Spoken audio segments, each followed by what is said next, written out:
तर आज आम्ही जात आहोत आगडगावला. तर चला चला.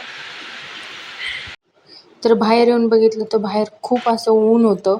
मग तसं तर आम्ही कार्प वगैरे बांधलं होतं, यांनी पण टोपी वगैरे घातली. बाहेर आलो, आम्ही निघालो. रस्ता खूप शांत आणि कोणीच असं नव्हतं, पण ऊन खूप जास्त होतं. खूप म्हणजे खूप जास्त होतं.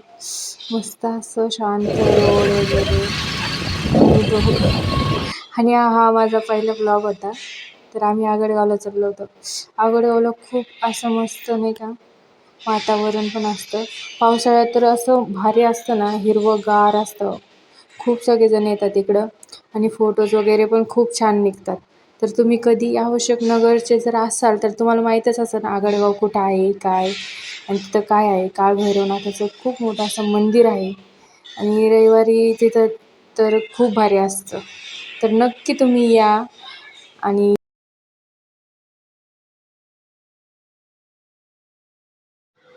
आणि आज आम्ही खूप दिवसानंतर असं आगळगावला जायचं ठरवलं आणि खूप भारी वाटतंय. कधी असं मध्येच शिराळ पडतंय.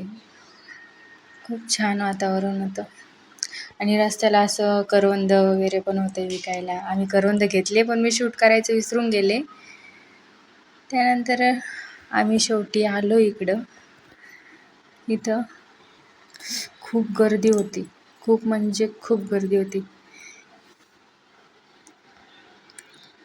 आम्ही गेलो, लाईनला सुद्धा उभा राहिले, पण नाही का आतमध्ये गेल्यावर मी शूट नाही केलं. पाय पडले. बाहेर आल्यावर मग मी पाय पडताना थोडंसं व्हिडिओ घेतला. तिथं मस्त असा चिमणीचा खोपा होता. बघा किती गर्दी होती. पण खूप भारी वाटलं इकडे येऊन, खूप म्हणजे खूप. नंतर आम्ही जेवणासाठी गेलो. जेवणाला पण खूप गर्दी होती. मस्त इथली आमटी, भाकर, लापशी, शिरा, ठेचा, कांदा खूप भारी वाटतं. त्यानंतर देवाचा नामजप झाला. सगळ्यांनी मिळून मस्त असं नामजप केला आणि मग सगळे जेवायला बसले आणि आम्ही निघालो परत वापस. थोडीशी शॉपिंग केली, पण ते शूट नाही केलं मी. बघा किती भारी वाटतं. तर तुम्ही नक्की या आणि माझा पहिला ब्लॉग कसा वाटला तो सांगा मला कमेंट करून. मला जमलं की नाही. शेवटी आम्ही घरी आलो.